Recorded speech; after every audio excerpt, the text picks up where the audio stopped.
అలిగినప్పుడు రాముని ముఖం కొత్త అందంతో ఉంది కదూ అన్నది కైకేయి. అందుకని అలక తీర్చకుండా ఉందామా అడిగింది సుమిత్ర. ఇరువురి దృష్టి బాలరాముని మీదనే ఉంది. వీరి మాటలు వినట్లు కౌసల్య రాముని వంక చూస్తోంది. రాముడు ఎవరిని చూడట్లేదు. తల వంచుకొని నేల చూపులు చూస్తున్నాడు. అలకలు అల్లల్లాడే మోములో అలుక మరింత మోహనంగా ఉంది. కొత్త అందమే. ఎందుకంటే రాముడు అలక చూపటమే కొత్త. పక్కనే వెండి గిన్నెలో పాలు చల్లారి చాలాసేపు అయినట్టుగా తెలుస్తోంది.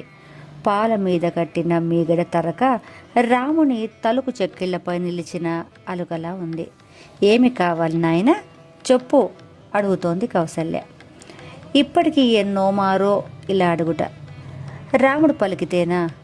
ఆనాడు పొద్దుటి నుంచి ఇదే వరుస. నిద్ర లేచినప్పటి నుండి అలాగే ఉన్నాడు బాలరాముడు.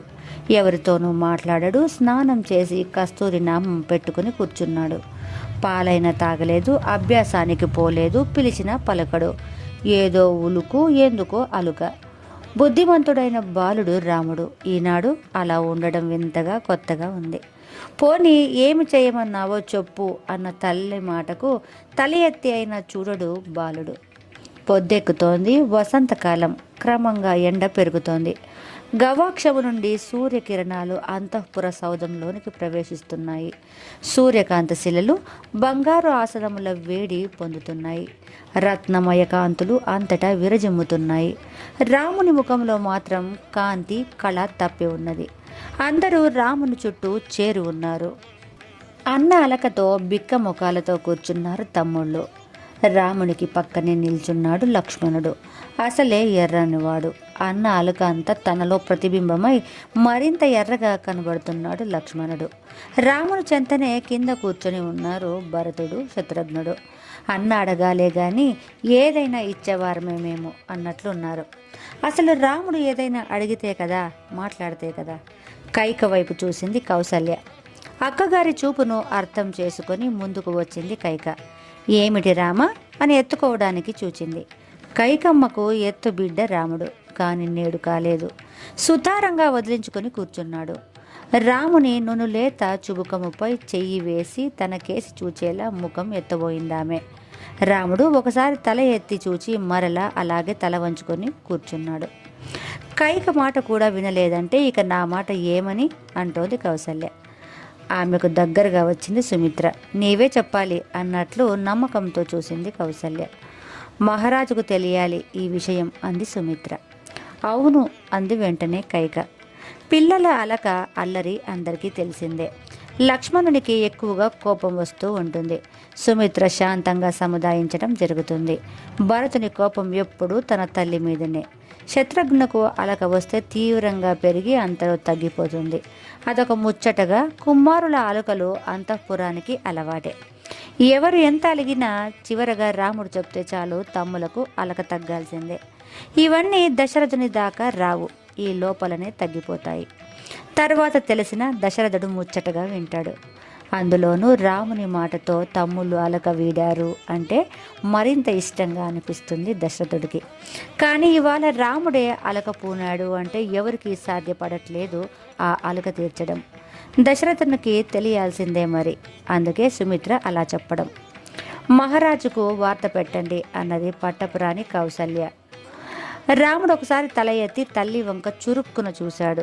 అంతలో తల వంచుకొని ముందట్లాగానే కూర్చున్నాడు. కొలువులో ఉన్నాడు మహారాజు. రాజకార్యాలు ఏవో నడుస్తున్నాయి. మధ్యాహ్నపు టెండర్ వలె వేడిగా తాకింది వార్త. సభను చాలించాడు. గబగబా అంతఃపురానికి వచ్చాడు దశరథుడు. కొంచెం కలవరింత, లోలోన ముచ్చట. రాముడు అలగటమా? పుట్టిన దారిగా ఈ 8 సంవత్సరాలలో ఎన్నడూ అలక చూపని రాముడు ఇది నాకు కావాలి అని ఎన్నడూనూ అడగని రాముడు. అందుకే తహతహతో వచ్చాడు తండ్రి. రాఘవ అంటూ రాముని దగ్గరికి చేరి పక్కనే కూర్చున్నాడు దశరథుడు. ఎప్పటిలాగా తండ్రి పిలుపుతో లేచి నిలబడలేదు. చెంత చేరలేదు రాముడు. గబగబా చెప్తున్నారు ముగ్గురు రాణులు. కొంచెంలో అర్థమయ్యింది. ఏం నాయనా అని తల మీద చెయ్యి వేసి నిమురుతూ అడుగుతున్నాడు దశరథుడు. పాలు కూడా తాగలేదా తండ్రి? భోజన వేళ అయ్యిందే. ఏం కావాలి చెప్పు. ఈ వాక్యాలు అటు ఇటుగా తల్లి చెప్పినవే. అందుకేనేమో ఏమీ బదులు పలకడు బాలరాముడు. ఆందోళన మొదలైంది దశరథునికి. రాముని మరింతగా తనలో పొదువుకున్నాడు. చెంపలు నిమురుతూ అడుగుతున్నాడు, నీవు చేయకుంటే మేము ఎవరైనా భోజనం చేయగలమా? ఏది కావాలంటే అదే నీకు వస్తుంది. ఈ సంపద నీది, ఈ రాజ్యం నీది, నీకు కొదవేమిటి? నిన్ను ఎవరన్నా ఏమైనా అన్నారా చెప్పు. ఇలాంటి మాటలు ఎన్నో వస్తున్నాయి. కానీ రాముడు దేనికి చలింపడు, అవుననడు, కాదనడు. దశరథునిలో ఆతృత మరింత పెరుగుతోంది. రామభద్ర అని పిలుపు. తల ఎత్తి చూడనవసరం లేదు. ఆ పిలుపు ఎవరిదో రామునికి తెలుసు. అయినా పలకకుండా ఉన్నాడు. రామభద్ర అంటున్నాడు సుమంత్రుడు. నీవు అలుకపడితే ఎవరికీ భద్రం కాదు నాయన. ఈ మాటతో సాలోచనగా తాత సుమంత్రుడిని చూశాడు రాముడు. ఇంతసేపటికి రామునిలో చిన్నపాటి స్పందన చూచి త్వరగా అన్నాడు సుమంత్రుడు, చెప్పు నాయన, లేదంటే ఏమిటో మాకు తెలిసేటట్టు చెయ్యి.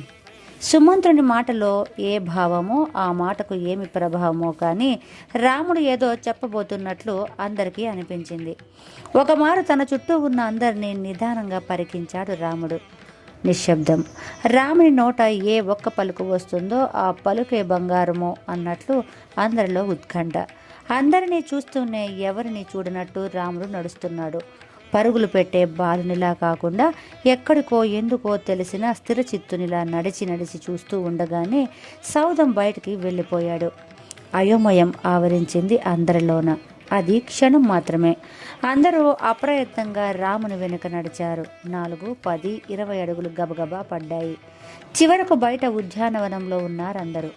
పచ్చని చెట్లతో శోభగా ఉన్నది వనం. వసంతమాసం. ఏ చెట్టు కొమ్మ వెనుక నుండో కోయిల కూత కవి గొంతుకులా మధురంగా వినిపిస్తోంది. వేడి గాలులు చెట్ల మీద నుంచి చల్లగా వెనుతిరిగి తగులుతున్నాయి. ఒక మామిడి చెట్టు కిందన విశాల రవికాంత శిలా వితర్కిక అక్కడే కూర్చున్నాడు రాముడు. బయటకు రాగానే చెప్పులు వేసుకొని వచ్చాడేమో. రాముని పాదికలు అక్కడ కిందన పడ్డాయి. అందరూ రాముని వద్దకు చేరారు. చెట్ల ఆకుల మధ్య నుంచి ఎండకాంతులు కొంచెం కొంచెంగా రాముని ముఖం మీద పడి మెరుస్తున్నాయి. నీలమేఘశ్యామని వదనంలో అరుణారుణమైన అలుక ఎండతో పోటీ పడుతోంది. అందరి దృష్టి రాముని మీదనే ఉంది. చూపులలో తెలియని ఆనందంతో రమిస్తున్నట్లు ఉన్నారందరూ. చెప్పాలి రామభద్ర అంటున్నాడు సుమంత్రుడు. చెప్పటానికి అన్నట్లు రాముడు తన చూపులతో ఆపాడు. తన కుడి చేతిని పైకెత్తినట్టు లేపి నేలవైపు చూపించాడు.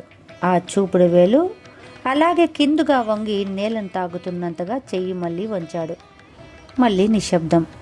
నేలను చూపించడం ఏమిటి అన్న ప్రశ్నలు. ఎవరి ఆలోచన వారిది. లక్ష్మణునికి కూడా అన్న ఆలోచన తెలిసినట్టు లేదు. ధీమంతుడు సుమంత్రుడు నుదురు చిట్లించారు. దశరథునికి రాముడు ఏదో చెప్పాడని మాత్రం తెలుస్తోంది. ముందుగా తేరుకున్నది కౌసల్య. భర్త వైపు చూసింది. నేల అంటే భూమి, భూమి కావాలి అంటే తాను భూపతి రాజు కావాలని ఉందేమో అని తడపడుతూ ఆలోచన సాగుతున్నట్లు మాటలను పేర్చుకుంది కౌసల్య. దశరథునికి ఆశ్చర్యం, సంభ్రమం. రాజు కావాలా అంటే యువరాజుగా పట్టాభిషేకం అని సుమంత్రుని వంక చూపు సారించాడు. కావచ్చు అన్నట్లు సుమంత్రుని చూపు రాముని ముఖంలో నిర్లిప్తత క్షణంలో కమ్ముకుంది. ఆ పసిముఖంలో లేత వైరాగ్యం గమనించాడు సుమంత్రుడు. ఏదీ పట్టించుకోలేదు దశరథుడు. సుమంత్ర, పోయి యువరాజ చిహ్నమైన కిరీటాన్ని తెప్పించు అని అంటున్నాడు. నా చిట్టి తండ్రికి రాఘవునికి యువరాజు కావాలని ఉన్నదా అని తనలో తానే సంబరపడిపోతున్నాడు. కౌసల్య కూడా అంతే ఉత్సాహపడుతోంది. రాముని అలక తీరుతుంది అన్నట్లు ఉన్నది సుమిత్ర. నిశ్చలంగా చూస్తోంది కైక. నిమిషాలలో దశరథుని చేతికి వచ్చింది ఒక చిన్న కిరీటం. ఇదే ఇదే అని మురిసిపోతూ చెప్పాడు మహారాజు. మా తండ్రి గారు అజమహారాజు నన్ను యువరాజును చేసినప్పుడు నా శిరస్సు మీద పెట్టినది మా రఘువంశంలో అనాదిగా ఉన్నది, మాతో వస్తున్నది అని ఆ కిరీటాన్ని తిప్పి తిప్పి చూస్తున్నాడు. కౌసల్యకు చూపిస్తున్నాడు. సప్తాశ్వరద సమారూఢుడైన సూర్యుని చిహ్నముతో చంద్రవంక వలె నవరత్నాలు పొదగబడిన కిరీటం. రాముడు ఆ కిరీటం వంక చూడటం లేదు. కానీ దశరథుడు అది గమనించలేదు. ఇదే ముహూర్తం అనుకుందాం. కానీ ఆకాశం వైపు చూచి అవిజిత లగ్నం మంచిదే, లాంఛనంగా ఇదే నిన్ను యువరాజును చేస్తున్నాను రాఘవ, ఇదిగో అని రాముని శిరస్సు మీద పెట్టబోయాడు కిరీటాన్ని. ఆగండి ఆగండి, కైకేయి మాట వినవచ్చింది. చప్పున ఆగాడు రాజు. రాముని అభిష్టం అదే అవునో కాదో అంటోందామె. నువ్వు ఉండవమ్మా అంది కౌసల్య. మహారాజుకు ఎందుకు ఆపుతున్నావు? చెయ్యని. రాముని కోరిక అవునో కాదో ఏమైతేనే. ఇంక పైన వినలేదు దశరథుడు. మరొక క్షణంలో కిరీటం రాముని శిరస్సుపై చేరేదే. కానీ రాముడే మృదువుగా తండ్రిని ఆపాడు. తన చేతితో ఆ కిరీటాన్ని తీసుకుని పట్టుకున్నాడు. రాఘవ అని తండ్రి పిలుపు. ఇది కాదు నాకు కావాల్సింది అన్నట్లు రాముని బింకమైన ముఖం మరలా అలకతో కనబడుతోంది. పక్కనే భరతుడు నిలబడి ఉన్నాడు. రాముడు తన చేతిలో కిరీటాన్ని భరతుని చేతిలో పెట్టాడు. మరలా కూర్చుని ఉన్నాడు. ఎవరికి ఏమీ అర్థం కావడం లేదు. భరత, కైకేయి గొంతుక. అది నీవు ధరించు నాయన, రామన్న కోరిక అదే కావాలి అని వినబడుతోంది. కానీ భరతుడు సందేహంగా అలాగే నిలబడి ఉన్నాడు. రాముడు మళ్ళీ తల వంచుకొని కూర్చున్నాడు. కొంత చిరాకుతో కొంత ఆవేదనతో దశరథుడు చుట్టూ చూశాడు. సుమంతుడు కనబడలేదు. మళ్ళీ చూస్తే భరతుడు రాముని చెంతనే కింద కూర్చుని ఉన్నాడు. కిరీటం చేతిలోనే ఉంది. దశరథుడు రాముని దగ్గర కూర్చున్నాడు. రామునితో కఠిన వాక్కు రమ్మన్నా రాదు. అనునయంగా అన్నాడు. ఏమయ్యా రామ, బ్రహ్మేదాంధ్రులకైనా నీ భావం తెలిసినట్టు లేదు. చెప్పవయ్యా, ఒక్క మాట చెప్పు, అర్థమయ్యేలా చెప్పు అని. తండ్రి వేదన రాముని అలకను బయటకు తెప్పించినట్లు ఉంది. మణి అన్నాడు రాముడు. అంతే, ఒకటే మాట. ఒక క్షణం గాలిలో వేలాడినట్లు అయ్యింది ఆ మాట. మణి మణి ఏమిటి రామ? నీకు మనులు కావాలా? అంతేనా? ఇదిగో చూడు, ఈ కిరీటం నవరత్న తాపితమైనది, నీకే తీసుకో అంటున్నాడు దశరథుడు. ఇంతలో ఒక చల్లని గాలి తరంగం వీచినట్లు, ఒక మెత్తని కాంతి సోకినట్లు అనిపించింది అందరికీ. వశిష్ఠుడు సుమంతుడు ఎప్పుడు పోయి తీసుకుని వచ్చాడో. బ్రహ్మ తేజస్సుతో వశిష్ఠుల వారు గురుదేవులను చూడగానే తేలిక పడినట్లు అనిపించింది. దశరథుడు ముందుకు వెళ్ళి నమస్కరించాడు. ఆతృతతో అన్ని విషయాలు గబగబా చెప్పేశాడు. అన్నీ తెలిసిన మీకు వేరు చెప్పాలా స్వామి అంటూనే చెప్పి చివరగా రాముడు మణి అని అన్న ఒక్క మాటను కూడా విన్నవించాడు. వశిష్ఠులు రాముని దగ్గరకు వచ్చి కూర్చున్నారు. రాముడు లేచి నిలబడి నమస్కరించాడు. తల పైకెత్తలేదు, ముఖంలో అలక తగ్గలేదు. వశిష్ఠుల వారి చూపు రాముని నిదానంగా తాకింది. అలా చూస్తూనే నిమీలిత నేత్రాలు అయ్యాయి. ఫాలమున బ్రహ్మ తేజము నిశ్చలంగా ప్రకటితంగా కనబడుతోంది. అంతలో కనులు తెరిచి రాముని తర్వాత దశరథుని చూశారు వశిష్ఠులు. సాధు మందహాసం ఒకరి ముఖంలో వెలుగు రేఖలా విచ్చుకుంది. ఏమిటి స్వామి అని దశరథుడి ప్రశ్న. నేడు ఒక అనర్ఘమని భూమి నుండి వెలువడినది. బ్రహ్మర్షి వాక్కు స్పష్టంగా, క్లుప్తంగా, శాంతంగా వినపడుతుంది. ఆ మణి తనకు కావాలని రామచంద్రుని ఆకాంక్ష. బలరాముని ముఖం గప్పున వెలిగినట్లయింది. సహజమైన మందస్మితం మళ్ళీ వచ్చింది. దశరథుడు ఉక్కిరిబిక్కిరయ్యాడు. ఇటు బ్రహ్మర్షి వాక్కు ఎదురుగా తీరిన అలకతో రాముడు, మణి భూమి నుండి ఎక్కడ స్వామి? చెప్పండి, వెంటనే తెప్పిస్తాను అని తడబాటుతో, తెలియని ఆనందంతో అంటున్నాడు. విన్నవారికి అందరికీ అదే పరిస్థితి. చప్పున అవే ప్రశ్నలు అందరిలో. కానీ ఎదురుగా ఉన్నది వశిష్ఠులు కనుక ఎవరూ మాట్లాడుటలేదు. దశరథుడే అంటున్నాడు. చెప్పండి స్వామి, ఎలా కనుక్కునేది? చేసన్నతో వారించారు వశిష్ఠులు. ఎవరూ ఏమీ చెయ్యనక్కర్లేదు. వారి మాటకు అడ్డుపడుతున్నట్లు మరి ఆ మణి ఎలా లభిస్తుందో అని దశరథుని ఉబలాటం. చెప్పానుగా అన్నట్లు చూచి శాంతంగా విను. ఎవరికి ఏమీ పని లేదు. రాముడే వెళ్ళి ఆ మణిని తెచ్చుకుంటాడు అన్నారు. రాముని కన్నులు మెరిశాయి. వెంటనే లేచి నిలబడ్డాడు. ఒక విల్లు వలన నీకు ఆ మణి లభిస్తుంది అంటున్నాడు ఋషి.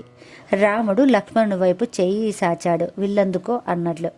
ఇప్పుడు కాదు రామచంద్ర అన్నాడు వశిష్ఠులు. నీవు ఇంకా పెద్దవాడవు కావాలి. విలువిద్య బాగా నేర్చుకోవాలి. అప్పుడు అన్నాడు. సందేహం కనపడింది ఈ రామునిలో. సమాధానంగా వశిష్ఠులే చెప్పారు. ఆ మణి నీకు తప్ప ఎవరికి లభింపదు. రాముడు తల పైకెత్తి చూస్తున్నాడు. మళ్ళీ వశిష్ఠులే అంటున్నారు. ఆ మణి నీ కోసమే భూమి నుండి వచ్చింది రామచంద్ర, నా మాట విశ్వసించు. ఇలా అనగానే రాముడు వచ్చి గురుదేవుల పాదములు తాకి నమస్కరించాడు.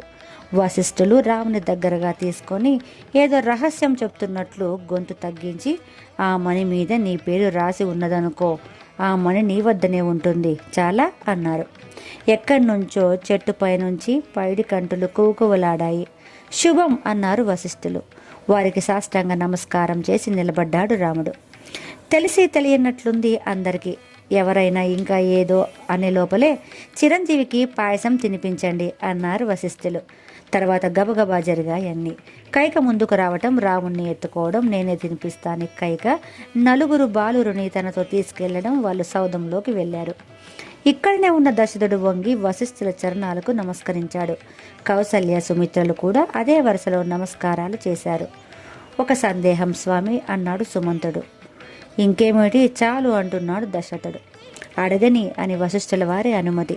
సరే, ఎక్కడనో భూమి నుండి ఒక అనర్ఘమని వెలువడింది, కానీ ఆ విషయం బాలరామునికి ఎలా తెలియనో అని ఆగిపోయాడు. అవును కదా అన్నట్లు దశరథుడు కొత్త సందేహముఖం పెట్టాడు. ఏమో, ఆ భూమి ఏ రామునికి చొప్పినదేమో అన్నాడు వశిష్ఠులు. అదేలాగా అని మరలా ప్రశ్న కలుగుతోంది. రాముడు నిన్న రాత్రి నేల మీద శయనించడం జరిగిందా అని సూటిగా దశరథుడిని అడిగాడు బ్రహ్మర్షి. దశరథుడు కలవరపడి రామునికి భూషయనమా అంటూ కౌసల్య వంక చూశాడు. కౌసల్య అవును స్వామి అంది. రాత్రి వేడిగా ఉంటేను శయన మందిరం పక్కన ముంజారులో చంద్రకాంత శిల మీద పడుకున్నాడు. నిద్ర పట్టిన తర్వాత రాముణ్ణి ఎత్తుకొని వచ్చి తల్పం మీద నా వద్ద పడుకోబెట్టుకున్నా అని వివరంగా చెప్పింది. అవునా, నాకు తెలియదే అన్నాడు దశరథుడు. కౌసల్య తలదించుకొని మీరు కైకేయి మందిరంలో ఉన్నారు కదా అంది మెల్లగా. సుమిత్ర మృదుహాసం చేసింది. దశరథుడు కంగారు పడి కప్పివేస్తున్నట్లు అంతే స్వామి, అప్పుడే ఏదో రామునికి ఏ స్వప్నమో వచ్చి ఉంటుంది అన్నాడు. అవును నాయన అన్నాడు వశిష్ఠులు. అందరూ వారి దగ్గర సెలవు తీసుకున్నారు. సుమంత్రుడు వశిష్ఠులు తన రథంలో కూర్చుండబెట్టాడు. దశరథునికి తో కలిసి అందరూ సౌధంలోకి నడుస్తున్నారు. అప్పుడు చూశాడు సుమంత్రుడు. తన చేతిలో కిరీటాన్ని అక్కడే వదిలివేశాడు భరతుడు. రాముని పాదుకల దగ్గర కనబడుతోంది కిరీటం. తిరిగి వచ్చాక భద్రం చెయ్యాలి అనుకుని రథం ఎక్కాడు. వశిష్ఠుణ్ణి తీసుకొని వారి ఆశ్రమానికి వెళ్ళాడు. వారిని అక్కడ దిగబెట్టి బయలుదేరబోతూ అయితే స్వామి ఆ మణి పేరేమిటి అన్నాడు సుమంతుడు. శాంతహాస వదనంతో తెలుస్తుంది అన్నాడు వశిష్ఠులు. రామునికి లభించేది మణి కాదు, రాణి ఏమో తెలుస్తుంది. రామభద్రుని గురించి ఇలా తెలుసుకోవలసినది చాలా ఉంటుందేమో అన్నాడు సుమంతుడు. సత్యం అన్నారు వశిష్ఠులు. ఋషివాక్కు సత్యమే. ఆనాటికి ఈనాటికి ఏ నాటికి ఎవరికైనా రాముని మణి గురించి రాముని గురించి తెలియవలసినది ఉంటూనే ఉంటుంది. జై శ్రీరామ్.